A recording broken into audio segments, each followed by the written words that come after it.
Well, my name is Tokala Tatum. I'm from the Yakima tribe of the Yakima Washington, the Rosebud Sioux tribe, and Rosebud, South Dakota, and I'm the director of They're Not Here.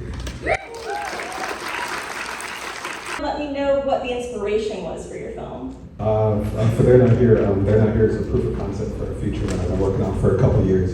And I think the inspiration for this one is, it comes from a very personal place. Growing up on the reservation, I don't think we see stories like this a lot, especially in horror. Horror, it's usually a family of four moves into a house, gets possessed, and they're just this new property with the family. But this was kind of a counterpart to that.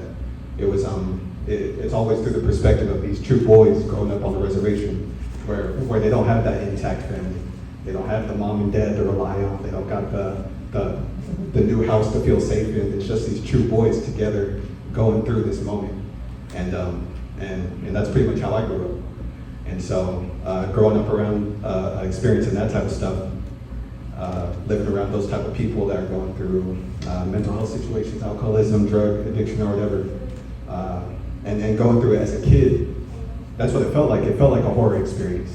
It felt like you didn't know what was going to be around the corner. You didn't know what was going to pop out, what the night was going to be like, and that's how a horror film feels like to me. So once that clicked, I could tell that I could take this story and put it through the horror genre, and that's where that inspiration kind of came from. After all the directors of the films, what's like a key thing that you learned in making your film? What was the question again? As a director, What did you learn? Okay, what did I learn?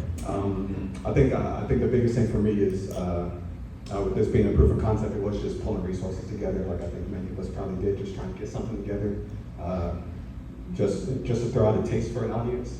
But I think on a bit of a deeper scale of what I learned is I also acted in this film. I acted as the father, and They're Not Here, even though I might look a little too young. But the reason I did that was two reasons. It was because we had such limited resources. I wanted to make sure we allocated those resources to where I thought it was most important, which were the two kids.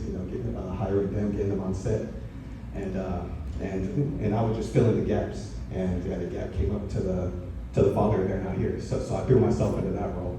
That was the first reason. And the biggest thing that I learned from it was with this being such a personal story for me, me growing up around this stuff. Besides the monster. It was really important for me to throw myself into that role, because for me, once I do get to the point when I'm ready to make this feature, I need to be able to understand that character. And even I myself don't quite understand it yet, because I grew up around it as a kid, around that type of stuff. And so throwing myself into that role kind of helped me just feel it out, just be on set, be in character, and feel what it was. And I think that was the biggest thing I learned as a director, was the role of the father, and how to direct that in the future. Several artists struggle with perfectionism. So how do you look at what you've done and how do you make the decision that it's ready? I think for me, it's just a matter of repetition. Whether it's writing a script or editing until you get to the final cut. Me, it's just going through it over and over, editing it, watching it, edit again, watch it, until I get to the point where I'm like, okay, I feel pretty confident that I'm ready to share this with people. And I don't get to that point until I get to that point. So just repetition over and over, keeping at it, being honest with myself, being real on which beats might not hit and which beats work really well, so you can grow upon that.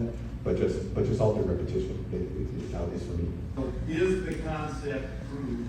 If so, when will we see the feature? That's a good question. I think to me it's proved when I come in the audience and sit in the audience like this and watch the film. I'm really watching it for myself.